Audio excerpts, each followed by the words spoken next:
নমস্কার সবাইকে, গল্পাঞ্জলি চ্যানেলে আপনাদের স্বাগত। আমি রুমকি। আমার আজকের নিবেদন কঙ্কাবতী দত্ত রচিত ছোট গল্প ফ্রুট পাঞ্চ নয়।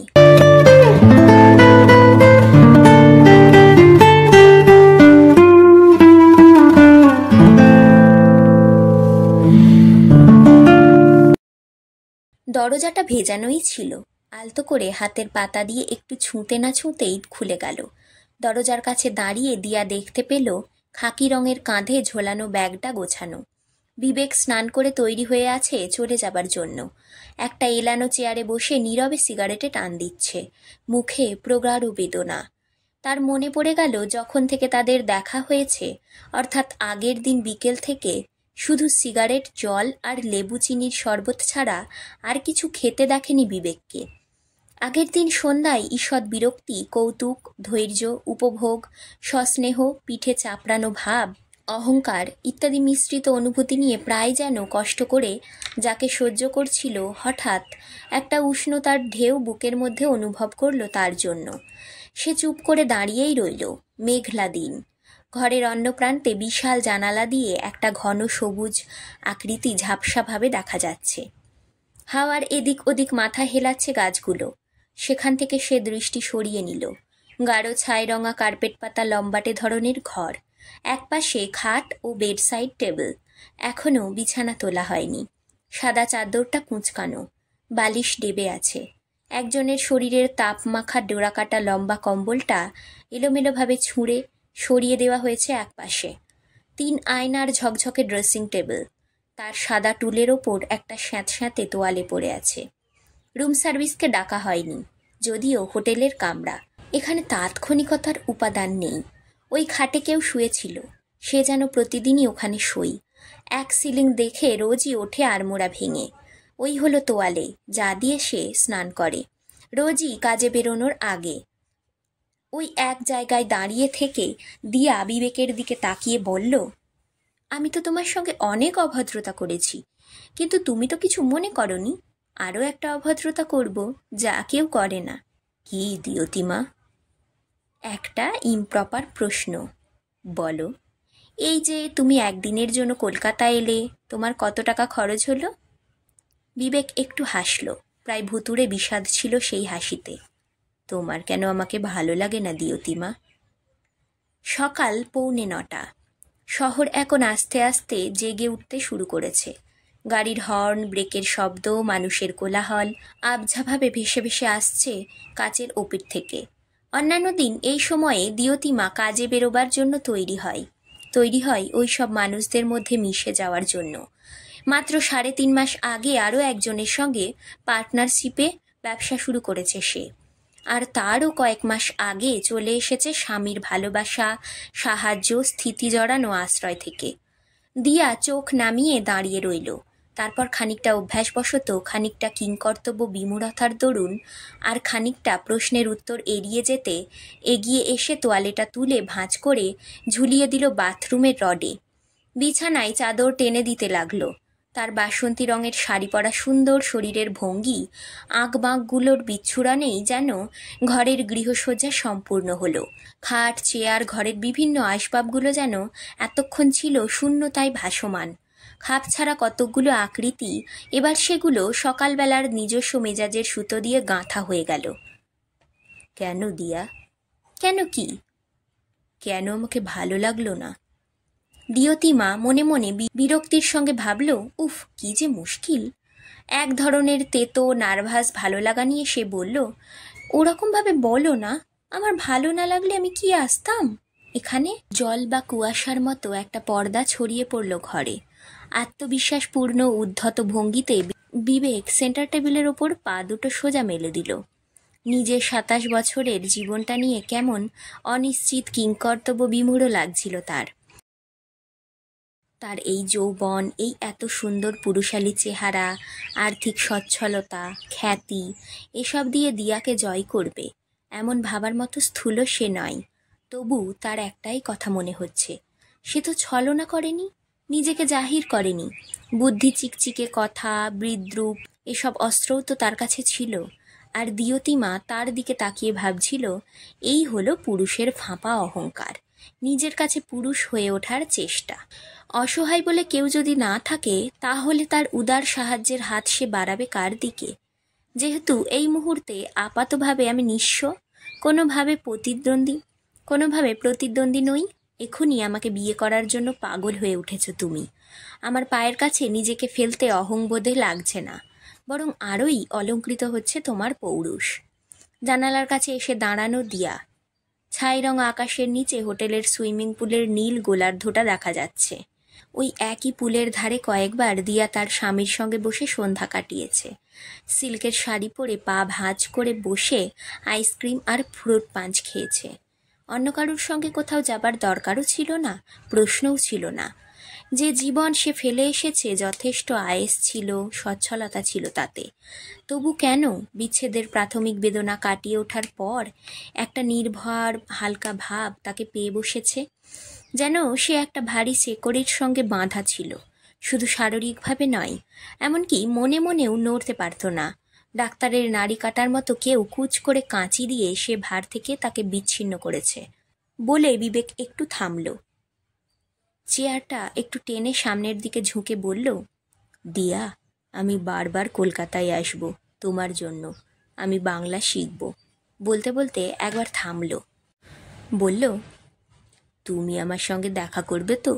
আমাকে একবার আসতে দাও, সামনের মাসে একবার। দিয়তিমা বিবেকের চোখের দিকে তাকালো। যৌবনের আলোয় প্রায় জড়ো রুগীর মতো চিকচিক করছে গাঢ় বাদামি সুন্দর চোখ দুটো। যৌবন বড় দুর্দান্ত, কাণ্ডজ্ঞানহীন, বিপজ্জনক, মুক্তির জিনিস, বাঁধনে একে মানায় না। দিয়তিমার এই মুহূর্তের ফুরফুরে জীবনে তার দায়িত্ব সে নিতে চাইবে কি? পারবে কি? বোধ হয় না। বিবেকের গলা তার কানে এলো, আমায় তুমি বলো দিয়তিমা, উপভোগ জিনিসটাকে তুমি এত ভয় পাও কেন? সুখ কি তুমি চাও না? থুতনিতে আঙুল ছুঁয়ে তার কথা শোনার ভঙ্গিতে বসে রইল দিয়া। সে কি সেই রকম সুখ যা সে পেত তার স্বামীর ঘরে দিবানিদ্রার আমেজের পর অরেঞ্জ পিকো চায়ে? না, সে সুখ যা পেত ছেলেবেলায়, যখন লক্ষ্মী হওয়ার প্রাইজ হিসেবে মায়ের কাছে পুতুল উপহার পেত, বা কৈশোর যখন বেনামি প্রেমপত্রে প্রথম পড়ল নিজের রূপের স্তুতি। থুতনিটা সামান্য তুলে সে জানালার দিকে তাকালো। হোটেলের সুইমিং পুল ও লনের সবুজ গালিচা ছাড়িয়ে দূরে দেখা যাচ্ছে অফিস পাড়ার উঁচু উঁচু বাড়িগুলোর গম্বুজ। ওইখানে অলিতে গলিতে ধুলো আর রোদ মাথায় করে তাকে নানান অফিসে ঘুরতে হয়। এক একটা দিন এক একটা যুদ্ধ জয়। ইন্টেরিয়র ডেকোরেশন বা গৃহসজ্জার ব্যবসা তাদের। অর্ডার অনুযায়ী হোটেল, অফিস, বিত্তবানেদের বাড়ি সাজিয়ে দেওয়ার কাজ। দরজায় কে টকটক করে টোকা দেওয়াই দিয়া থুতনি থেকে হাত সরিয়ে ঘাড় ঘোরালো। তার ওই সচকিত ভঙ্গিতে রোমাঞ্চকর সৌন্দর্য দেখতে পেল বিবেক। দাঁতে দাঁত চাপা বিভৎস রাগে তার এই সৌন্দর্য ধ্বংস করে দিতে ইচ্ছে হলো। দিয়তিমার বুকের ওপর দিয়ে এঁকে বেঁকে নেমে এসেছে চুল। গায়ের রং ফর্সা নয় বটে, তামাটে, কিন্তু কোথায় যেন একটা লালচে আভা আছে তাতে। চোখের লম্বা লম্বা পলকের নিচে অদ্ভুত সারল্য মাখা দৃষ্টি। তার দাম্পত্য অভিজ্ঞতার জটিলতা যাতে বিন্দুমাত্র ছাপ রেখে যায়নি। বিবেক মনে মনে একটা বিশ্রী গালাগাল দিল দিয়তিমার উদ্দেশ্যে। একটা তীব্র তেতো আকর্ষণ ক্রমশ তার সচেতনতা ছেয়ে দিচ্ছিল। ভাগ্যক্রমে দরজায় আবার টোকা, এবার জোরে। বিবেক উঠে গিয়ে রুক্ষভাবে বলল, কাম ইন। বেয়ারা এসে জানিয়ে দিল, বিল রেডি হ্যায় সাব। বিবেক অন্যমনস্কভাবে এ পকেট ও পকেট চাপড়ে কি যেন খুঁজল। চলে যেতে হবে। আর মাত্র কিছুক্ষণ সে কলকাতায় রাস্তায় কয়েক ঘন্টার মধ্যেই বোম্বেতে নিজের বাড়ির বাথরুমে ঝর্ণার নিচে দাঁড়িয়ে স্নান করছে। ভুরু দুটো সামান্য কুঁচকে ঈষৎ অন্যমনস্ক অবিন্যস্ত চেহারা নিয়ে দিয়ার পাশে পাশে লিফট দিয়ে নেমে হোটেলের কার্পেট মোড়া রং ঝলমলে লাউঞ্জে পা দিল। তারপর ক্যাশ কাউন্টার এগিয়ে দিল একগুচ্ছ ট্রাভেলার্স চেক। তার মানিব্যাগ থেকে উঁকি দিচ্ছে দিয়তিমার অপরিচ্ছন্ন হাতের লেখায় সই করা পোস্টকার্ড, যা বিবেকের 3খানা চিঠি ও 2টি টেলিগ্রামের উত্তরে দিয়তিমা লিখেছিল। দাগ ধরা কুঁচকোনো কাগজের ফালিটা যত্ন করে ভাঁজ করে রেখেছে বিবেক। মানিব্যাগ থেকে টেনে বার করে তাকে দেখালো। দিয়ার মনে পড়ে গেল সুদৃশ্য খামে নিপুণভাবে ভাঁজ করা সেই চিঠিগুলো, যা একজনের স্ত্রী হিসেবে তাকে বিভিন্ন আত্মীয় ও বন্ধুস্থানীয়দের পাঠাতে হতো বিজয়ার সময়, প্রীতি ও শুভেচ্ছা ইত্যাদি ইত্যাদি। আজ আর সে পারে যেমন তেমন হাতের লেখায় খোলা পোস্টকার্ডে যাকে ইচ্ছে লিখতে প্রকাশ্যে? এটা ভাবতেই বুদবুদের মতো কি যেন উপচে পড়তে লাগলো তার মধ্যে। দিয়া হাসতে লাগলো। তুমি কত সুন্দর কাগজে ম্যাচিং খামে চিঠি পাঠালে, আর আমি কোথা থেকে একটা বিশ্রী পোস্ট কার্ডে। বিবেক সলজ্জভাবে হাসল, বলল, হ্যাঁ, কাগজ আর খামটা যে সুন্দর এইটুকু স্বীকার করছি, প্যারিসে একটা ছোট দোকান থেকে কিনি। তারপর একটু দুঃখিতভাবে জুড়ে দিল, আমার মধ্যে আর কিছুই তো তেমন চোখে পড়ার মতো না, ওই কাগজটায় যা একটু সুন্দর। দিয়া ধমকের সুরে বলল, এই, আবার প্রশংসা চাওয়ার ছল করা হচ্ছে? তোমার পেছনে মেয়েরা খুব ছোটে, আমি সব খবর পেয়েছি। না না, সত্যি। বলতে বলতে ঠোঁটের কোণে একটা লাজুক হাসি নিয়ে কাউন্টার থেকে টাকাগুলো নেবে বলে ওয়ালেটটা খুলল। মরক্কো চামড়ার বিলিতি মানিব্যাগের আরও কি একটা রং ঝলমলে জিনিস দেখা যাচ্ছে। দিয়তিমা স্থতস্ফূর্ত কৌতূহলের সঙ্গে বলল, ওটা কি, দেখাও। বিবেক কৌতুক মিশ্রিত স্নেহের দৃষ্টিতে আর চোখে একবার দেখল তাকে। জীবনের এতগুলো জটিল অপ্রীতিকর অভিজ্ঞতা সত্ত্বেও দিয়তিমা কি করে তার সারল্য বজায় রেখেছে কে জানে। তার বিশ্বাস করতে অসুবিধে হয় যে দিয়া একজন প্রাপ্তবয়স্ক মহিলা, যে কোনো এক সময়ে বিবাহিত জীবন কাটিয়ে এসেছে। জীবনের অতি তুচ্ছ ছোটোখাটো ব্যাপারগুলো থেকে বালিকার মতো আনন্দ আহরণ করতে পারে সে। আবার কোনো কোনো ব্যাপারে কি দারুণ অনুভূতিপ্রবণ, বুদ্ধিমতী, পরিপূর্ণ নারী। বিবেক যতটুকু তাকে চিনেছে তাতে জানে ওই রঙিন কাগজের ফালিটা দেখার জন্য এই মুহূর্তে প্রাণ একপাক করছে দিয়তিমার। সম্ভবত ওইটা দেখার বিনিময়ে সে তার সমস্ত সম্পত্তি বিলিয়ে দিতে পারে। সে দিয়াকে খেপাবার জন্যই বলল, ওটা আবার দেখে কি করবে? দেখাবে না? দিয়তিমার গলায় ভাগ্যকে মেনে নেওয়া নৈরাশ্যের সুর। চোখের সিরিয়াস দুঃখিত ভাবটা দেখে বিবেক হেসে ফেলল। এই দেখো, এগুলো হলো ডাক টিকিট, মাতিসের ছবি দেওয়া। দিয়া মনোযোগের ভঙ্গিতে ভুরু দুটো খুঁচকে স্ট্যাম্পগুলো দেখতে লাগলো। তোমার ভালো লাগছে? জিজ্ঞেস করলো বিবেক। না, খুব একটা না। আমারও না। দিয়া স্ট্যাম্পগুলো তার হাতে ফেরত দিয়ে বলল, তবে আমার ওই পোস্ট কার্ডের যে অবশ্যই অ্যাস্থেটিক। বিবেক হাত বাড়িয়ে কাউন্টার থেকে টাকা নিয়ে নতুন নীলচে নোটগুলো মানিব্যাগে ভরল। সেদিকে চোখ পড়ে যেতে দিয়তিমার মনে পড়ে গেল জীবনে এই প্রথম তার ব্যাগে মাত্র 4.5 টাকা পড়ে আছে। কোর্টনি কোম্পানি থেকে একটা বেয়ারার্স চেক পাওয়ার কথা আছে অবশ্য, সেটা ভাঙালে তবেই ট্যাক্সি ভাড়া। এসব কথা মনে হতে কেন কে জানে ফিরে এলো সেই বুদবুদের মতো হালকা অনুভূতি।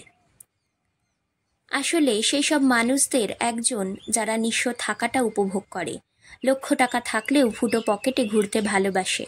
হয়তো কোনোভাবে এতই ধনী, নিঃস্ব থাকার বিলাসিতা যারা অ্যাফোর্ড করতে পারে না। ওয়ালেটটা পকেটে ঢোকাতে ঢোকাতে বিবেক বলল, চলো। দিয়া বলল, প্লেনে তুমি কি বই পড়বে? চলো কিনি। না, কিছু লিখবে? বিবেক কাউন্টার থেকে কনুই সরিয়ে একটু চুপ করে থেকে বলল, তোমার কি মনে হয় আমি কিছু পড়া বা লেখার মতো অবস্থায় থাকব? বিবেক ব্যাগটা কাঁধে তুলে নিল। পরস্পরের সান্নিধ্যে একটা অদ্ভুত উষ্ণতা অনুভব করছিল তারা। এক ধরনের গভীর আত্মীয়তার টান, বন্ধুতা। ভেজা ভেজা হাওয়া দিচ্ছে, কালচে হয়ে এসেছে আকাশ, বৃষ্টি নামি নামি করছে। হোটেল থেকে বেরিয়ে ঝোড়ো বাতাসে হাঁটতে লাগলো। আগের দিন সন্ধ্যায় রেস্তোরাঁ থেকে বেরোবার সময় তার পিঠে আলতো করে হাত রাখার জন্য দিয়তিমা বিরক্ত হয়েছিল বিবেকের ওপর, কিন্তু আজ তার বেদনার্দ মুখের দিকে তাকিয়ে মনে হলো সে সহজেই তার হাত ধরে হাঁটতে পারে রাস্তায়। আর ঠিক এই সময় যেন তার মনের কথাটা বুঝতে পেরেই বিবেকের অবাস্তব প্রশ্ন তার কানে এলো, তুমি ভারতীয় না? দিয়া হাসল, হঠাৎ এই কথা? ভারতীয় মেয়েরা অনেক যুগ ধরে নিজেদের পায়ে দাঁড়াতে চেয়েছে। অনেক জায়গায় তো মাতৃতান্ত্রিক সমাজ ছিল, ধরো খাসি বা সাঁওতাল মেয়েরা। আমি সাঁওতাল? এ কি, আদিবাসী? হাসতে হাসতে বলল দিয়া। একদম ওসব ট্যাক্টলেস কথা বলবে না। কোথায় প্রিন্সেস টিন্সেস বলবে? বিবেকও হাসল। একটু চুপ করে থেকে বলল, নিজেকে ভারতীয় ভাবতে ভালো লাগে না তোমার? তোমার লাগে না?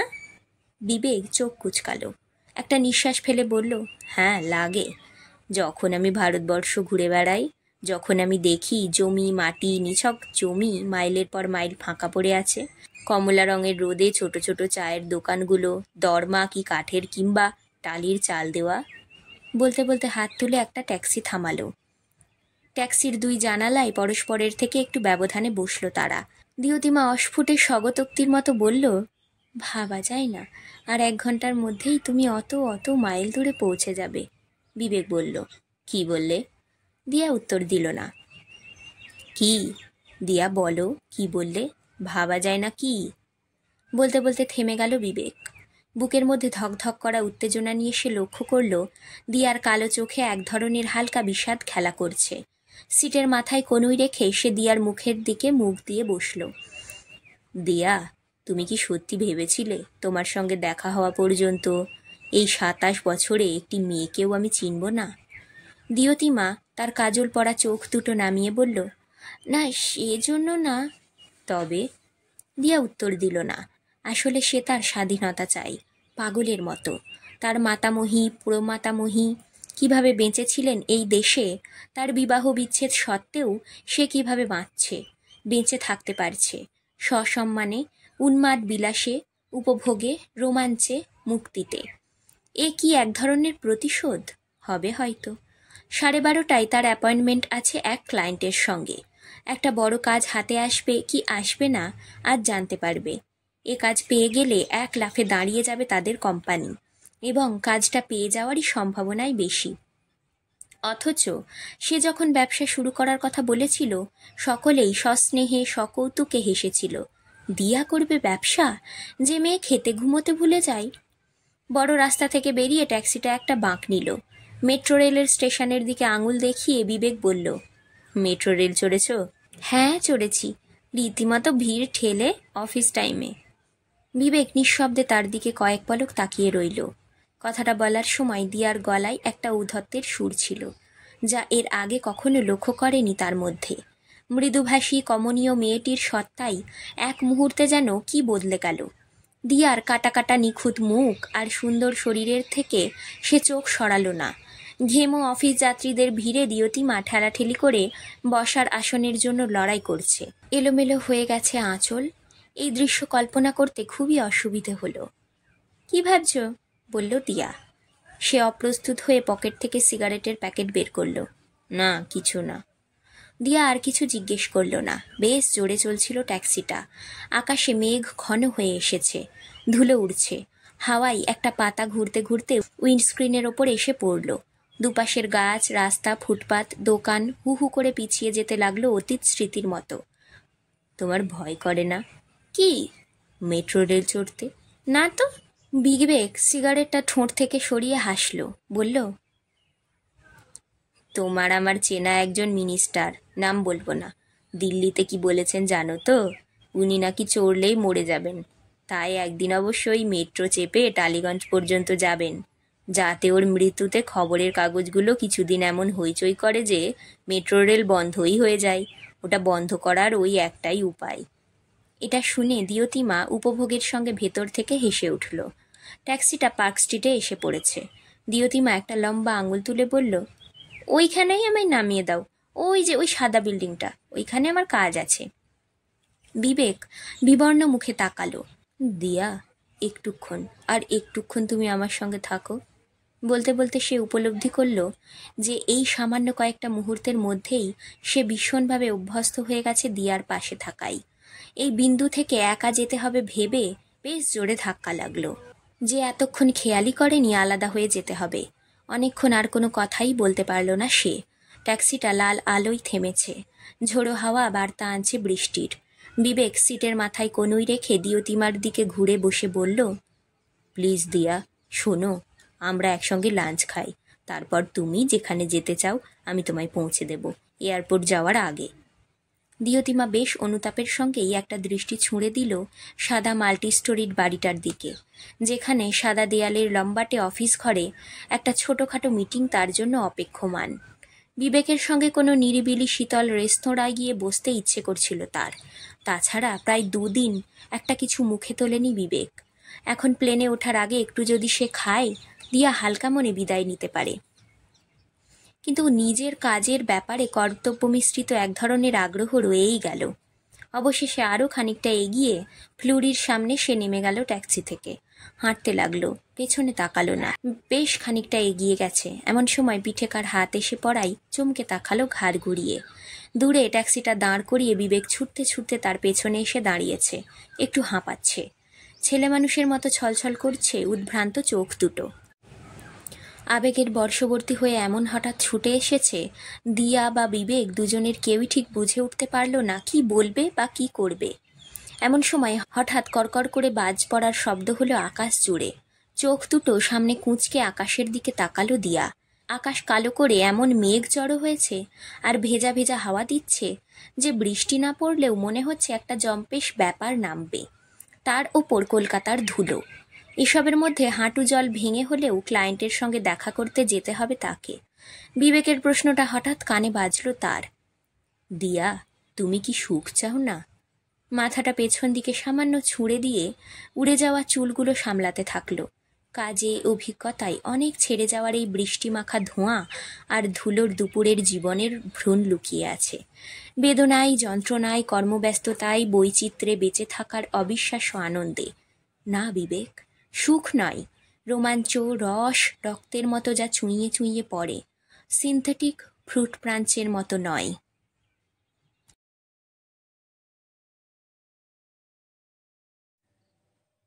আজকের পাঠ এখানেই শেষ। গল্প পাঠ ভালো লাগলে অবশ্যই একটা লাইক করে দেবেন আর নিজের বন্ধুদের সাথে শেয়ার করে দেবেন। আর আজ যারা নতুন আমার চ্যানেলে, অবশ্যই সাবস্ক্রাইব করবেন। আপনার একটি সাবস্ক্রিপশন আমাকে আরও অনেক নতুন গল্প পড়তে অনুপ্রেরণা যোগাবে। ধন্যবাদ, ভালো থাকবেন সবাই।